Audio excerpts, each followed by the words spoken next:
Hello, everybody, and thank you for tuning in to the Liberty Report. With us today is Chris Rossini, our co-host. Chris, welcome to the program. Great to be with you, Dr. Paul. Good, and we have lots to talk about, but it's the same old stuff again.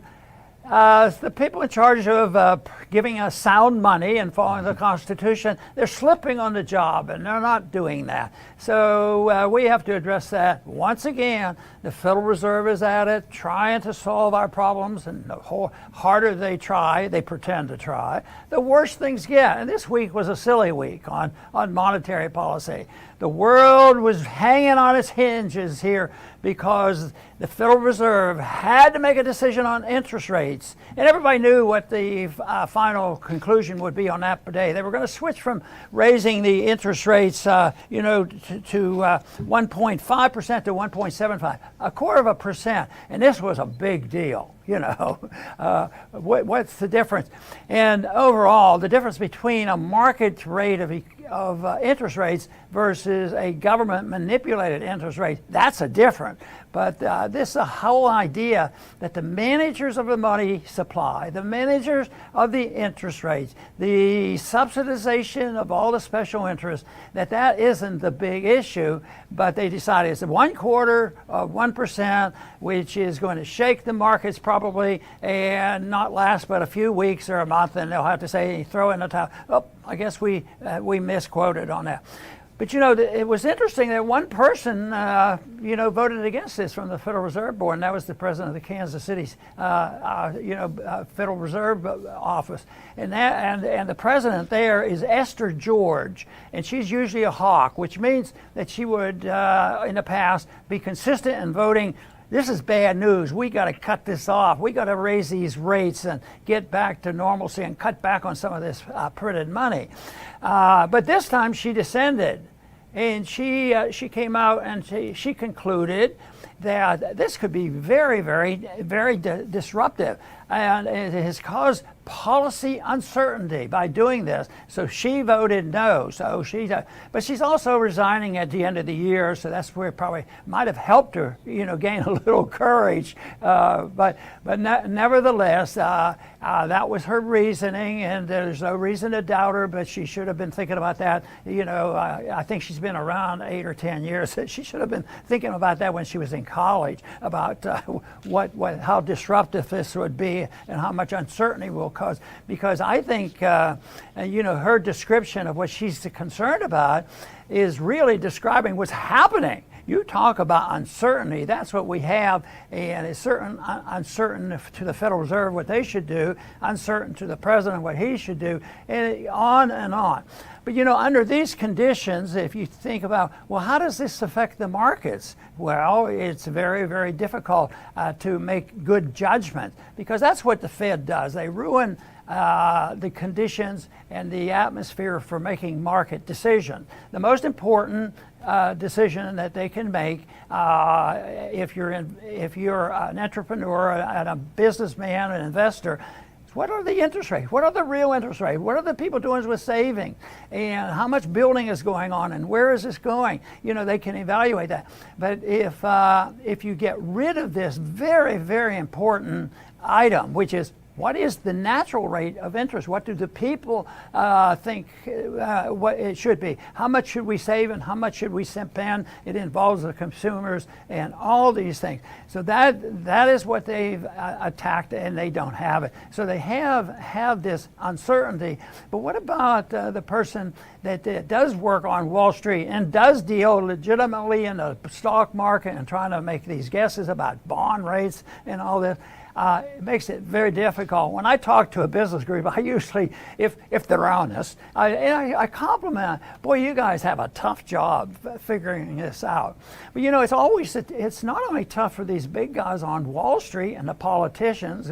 We've given up on the politicians, but it's always trying to figure this out. But what about the average person? The average person that has mutual funds and investing here and there, and they decide to save. Should they buy a house? Right now, they say the youngest generation consideration of saying, that they're interested in buying houses versus stocks, and on and on. But anyway, one thing that is well known, because it's been around a long time, it wasn't even invented by the Austrian economists, but they recognized that the one item that seems to live through all this for centuries has been, the desire to hold and the price people are willing to pay for gold in the currency that is generally being debased. And that is right now the dollar and the debasement. And the Fed hasn't done well. The Fed took over in 1913, and it was $20 an ounce, and now it's a little bit higher than that. But there's still a lot of people that, and more every day, getting to recognize that gold has something to offer, because you can look, the history's there. There are other things you can do. I like the idea of property because you're holding something, but the truth is if tomorrow, if I had a house or something I want to sell, I can't get it the next day. In gold, it's always available. So if people are interested in gold, if they're already investing in gold, or they want to get invested in gold, I've been working with Birch Gold. And they have people that will talk with you. The number is on the screen. You can look there. If you call there, you can get somebody on the phone, because it isn't like everybody buys Krugerrands tomorrow.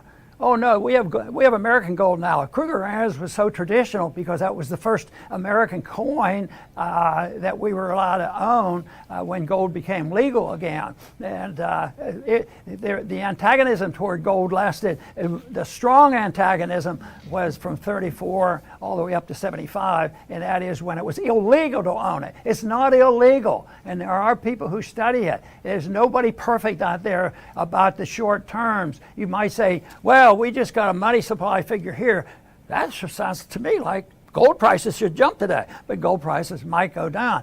So this is the reason I advise people who feel like they like to get more information to look at the number on the screen, get hold of somebody at Birch Gold, and discuss what your needs are, because they will be different, because it can be various things that you can buy ways to buy gold, but at the same time it's something that has to be adapted to somebody, because age, somebody at 18 might have a different belief than somebody that is 70 years old on how they want to buy their gold.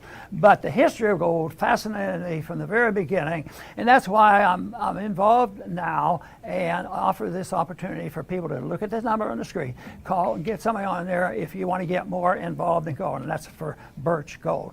Chris, I imagine you know a little bit about gold. Yes, very good, Dr. Paul. And we do recommend people call and at least talk to somebody, and they'll give you your options. But as far as our topic for today, it's about the failure of central planning. And this is like an iron law of economics. You cannot plan the economy, but they're always trying, nevertheless. And we saw this week the price fixing at the Federal Reserve. They raised interest rates by 75 basis points. And the first question is, well, why 75? Why not 50? Why not 100 basis points? How do you know what you're doing? And the answer is they do not know what they're doing, because it's impossible to know. It's very logical as to why. If somebody were to ask me, hey, you're the chairman of lawnmowers, what should be the price of lawnmowers right now? My answer would be, I have absolutely no idea. That's up to the people that are buying and selling, the specific individual that wants to buy a lawnmower and the specific individual that is selling one. And at that moment, what are they willing to part with? What is more valuable to them at that moment? They could change their mind any second. So there is no way an outside party like myself, the chairman of lawnmowers, can go to these two people and say, this right here, this is the price of lawnmowers. If I were to do that, that would mess everything up. It would mess up the entire market economy. But that is what the Fed does. They price fix interest rates, and they mess up the economy big time. Now we're going to experience the biggest one of them all. So price fixing must stop. The Fed is only creating more problems. They're going to keep adding to those problems, and they're only going to make everything much, much worse. You know, and the basic flaw in this whole system that we've been messing around with now for a good many years, but the climactic end to a relatively usable item and a soundness to our currency, it ended in 1971. And even before that, it was not in good shape, because where the real movement away from sound money and defining a unit of account occurred in 1913. And then by 1971, it was gone, because the unit of account is a Federal Reserve note. And that is totally arbitrary. And yet, the price of something that is totally arbitrary is not easily done. It's difficult, and there's a lot of special interests that move in. They take advantage of this. Whoever controls, you know, the Federal Reserve, they get the benefits. And right now, to me, it's really very, very scary, because the people who are getting the dollars to use right now, you know, go to the wealthy, the banks and the big corporations, the military industrial complex, the pharmaceuticals. And by the time this money circulates, it gets down to the people. It's not being distributed through the principles of the free market and interest rates. It's being divided by federal regulation and all the rules and regulations. And this causes a lot more trouble. And the people that are being really hurt are the poor and the middle class. So yes, what we're doing right now is we're trying to sort out the problem of working without an interest rate, you know, if being devised by the free market. But especially since 2008, that last recession that we had in 2008 was a big one, and it's still around. And that's when QE came in. That's when they got serious about the creation of new money. And people say, well, you know, well, I'm looking at the money supply every day. I looked last month and last week it did this. But you know what? It doesn't get discounted. It doesn't get worked into the system immediately. Sometimes it gets worked into the system immediately. And sometimes there's a psychological and subjective reaction to what the federal government is doing. So from 2008 on, they had, and we've had to suffer through the QE, and it's continuing because what they say, we're going to raise interest rates, but they're not actually saying, well, what we're going to do is shrink the money supply. They're able to do it. They are able to fudge the figures and do things in secret where they can literally rig the interest rates at the same time, not always increase the money supply. Right now, they finally got to the point where the people in the market are saying, hey, you guys better watch out. You're going too much too fast, and you better back off. And that's why the big argument's been on going on now is how can we do this? How can we raise the interest rates without destroying the economy? Well, they can't. And the other factor that they have to deal with, which they're not capable of doing, is the timing. Some of that QE stuff from 2008 and the next 20 years after that, it hasn't all been, it has been all, you know, disseminated and worked in the economy and discounted. So it comes in. So the timing is tough. In Austrian economics, you can figure out and you can get a lot of help in understanding, you know, what the economic laws are. And one basic economic law is if you take a sound currency, turn it into a fiat currency, and you create a lot of new digits and new money, the value of that currency, the dollar, is going to go down. People say, well, that sounds logical and logical, but they don't follow through and say, well, what does that do? It sets the standard for paying for the debt that we accumulated, which we shouldn't have. So who's going to pay? Well, nobody's going to step forward and say, cut my budget. No, it is going to be passed on to the middle class and the poor. The rich get the money first. They get the benefits. They can buy gold and different things that they get away with. And then the people in the middle class, when the prices go up, that means the dollar is getting weaker.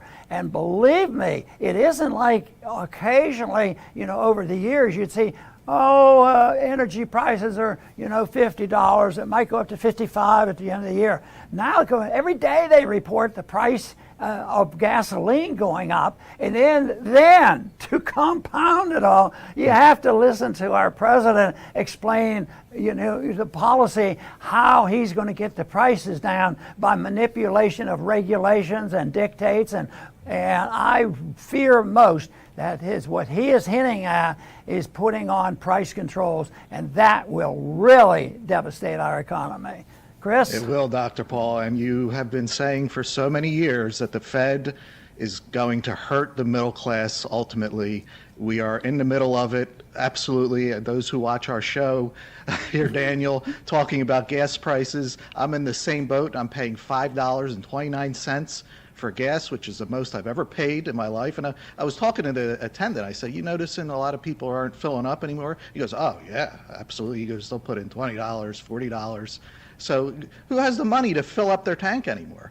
But this is like what Dr. Paul just said. They're destroying the value of the dollar. That's what is happening here, and now it's showing up. But, you know, on top of this, they raised, 75 basis points, but it's still, the interest rates are still way too low. It's inflationary. And I noticed on Twitter yesterday, actually, the Fed is still inflating. They expanded their balance sheet by $14 billion last week. So they're still pumping new money into the system. And, others will say, oh, yeah, but it's less than before, less than before. But, inflation, no matter how much it is destructive, no matter what, whether it's less than before, more than before, it's all destructive all the time. What needs to happen is they have to stop destroying the value of the dollar, but apparently, in their minds, they can't. So, but what we know is that once the pain is too great, even just by raising interest rates a little bit, they're going to most likely run back and just start pumping, huge amounts of money again. They did it during COVID, or right before COVID, they were tapering. They were tapering. Once COVID hit, all that tapering went out the window, and they printed like gangbusters. So they never stop doing the wrong thing, and that is the big problem that we face. I was mentioning about the rules and the laws of economics. If you put a lot of money, the value is going down, but you can't time it and you don't know. Sometimes governments get away with printing the money, and other conditions gives a reassurance that things are okay. If you're a very wealthy country, if you have a powerful military, and the country is still freer than the others, you can print money for a long, long time, and productivity helps to hide this.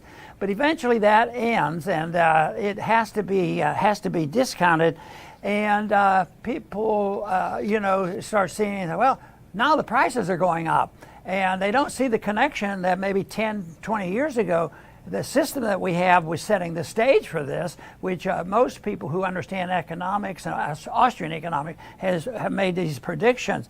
But the basic thing that individuals have to consider is that this is not a technical problem. It's caused technical complications that, and Chris has addressed that very clearly already. Where do these people come and where do they get the knowledge? And we know what, and assuming they know what the interest rate should be, and they can't do that.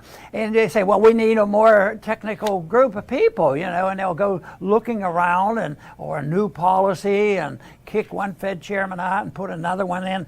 It's not, the technical stuff is a complication from a philosophic position. The philosophic position is what they don't want to talk about, because that would be the nature of the money. This is one reason why they talk about the CPI, and the CPI is going up. And it's going up at 10% now. Actually, I think it's more than that. It's the CPI is going up. It's the profiteering. It's the labor unions. It's all of this and artificial shortages and all that. They never bring up on regular television and say, you know what? This is a Federal Reserve policy. That's the problem. And then if you say, well, Fed creates the inflation, all of a sudden everybody in this country is going to look at that. And believe me, throughout history, people do catch on, and they're starting to catch on right now, that inflation doesn't come from people wanting to make profits. And the profits and all that activity that's going on, where prices and labor and costs are going up, that's a result of the inflation, that is a result of the devaluation of the currency. So this to me is a big issue that we have to address. That is the philosophy of money and how how it has come about and how it should be handled versus this whole thing that it's a technical problem. And the Federal Reserve typically are this way. They can do this, this, and this, and this, and they create a problem. They say, oh yeah, that can happen, but we'll regulate that.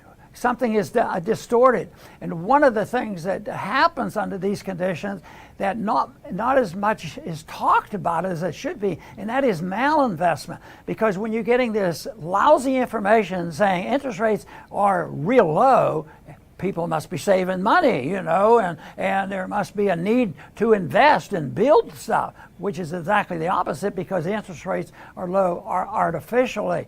So this is what really is a big problem, and there's always going to be mistakes made, but massive malinvestment, I think we're going to see it now because just even within the last couple years, you know, housing prices soared, and now the conditions are such that housing prices are starting to drop and rents are dropping in some places. So not sometimes, but there's an overproduction in so many things, and that has to be dealt with. But it always goes back to people who manipulate money for their special interests, and it started with a special treatment of banks and big corporations and a military-industrial complex. And it usually comes about with a collusion between big government and also big corporations. And that is what has to be addressed. Very good, Dr. Paul. I will make my closing statement now. And I'll start by saying there is no right way to do what the Fed attempts to do. And when you turn on the media or the television, which I hope you don't, but if you do, you'll be greeted with, you know, well, what the Fed got wrong, you know, what could they do, what should they do? This all implies that there's a right way to do these things, and there is none. Its entire existence is wrong. There is no right way to centrally plan the economy. There's no right way to manipulate interest rates, to price fix, to counterfeit money. It's all wrong. Every single move that they make is wrong. And once you get this, you know, you just see the world much differently. It's like, you know, it just shouldn't exist. Kind of like when you find out there's no Easter Bunny and people try to convince you otherwise, you can't be convinced otherwise. You know, the only right thing to do, and who knows if we're going to ever see it happen, is to end the Fed and to once again adopt sound money, free markets, and voluntary exchanges. Very, very good, Chris. You know, the odds of the people in the near future waking up and say, well, I think these guys over there at the Liberty Report know what they're talking about, so therefore what we should be doing is cutting back on government. We shouldn't be. We're passing out tens of billions of dollars to Ukraine and all this activity and having a welfare state which causes problems, spending billions and billions of dollars to subsidize illegal immigration and taking care of everybody who wants and needs. And then when a problem comes and people say, well, the prices are going up, and what do? When they come to government, their first idea is, well, I can't afford that. And it happened certainly during COVID. So what was the answer? Give us more money. And what happened? Government did. Happened to be a Republican government at that time to start off. Just pass out more money, and that is the solution. So if the problem is too much money and distortion and malinvestment and the artificial interest rates, how is more of it going to help? But they do continue to do that. But there's one other thing we could add to that that seems like it would be a problem, and it is this adjustment of trying to find that rate of interest. And Chris has just explained why you can't do it that way. The market can do that. But what they do is they try to find that out, and they look for the right interest rates, and they can't do it. But what about this manipulation of interest rates? Well, they finally come around. Volcker had it. He gave us interest rates at 21% and a recession, and we survived. Well, I think this one coming isn't going to be as easily survived. And they're just tinkering with interest rates now, it's still way, way too low. So that's going to continue to last. But even this little bit, the distortion is when interest rates go up, who pays it? Well, the consumer pays it. It's another burden. That's prices. You're out there, well, the prices are going up too fast, so if you're buying a house, let's push the price of houses up more and we'll dictate and control this interest rate. We'll raise the interest rates. And it's the whole thing that you're supposed to, believe that something has caused the problem, that all we need is more of that same thing that caused the problem. And it goes on and on. Governments inevitably are like that. They go back and they're locked into it because they don't care about, they don't understand, and they're not fighting for what we do fight for here, and that is for the cause of liberty. Because free markets, property rights, voluntary contracts, voluntarism in the international and also interpersonal relationships, believe me, that is great stuff. And it's very, very cost sensitive. That means it doesn't cost a whole lot to be free. Matter of fact, it decreases the effort to steal from people in order to survive all the mistakes that government continues to make.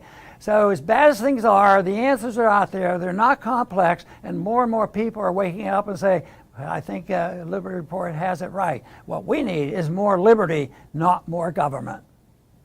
I want to thank everybody for tuning in today to the Liberty Report. Please come back soon.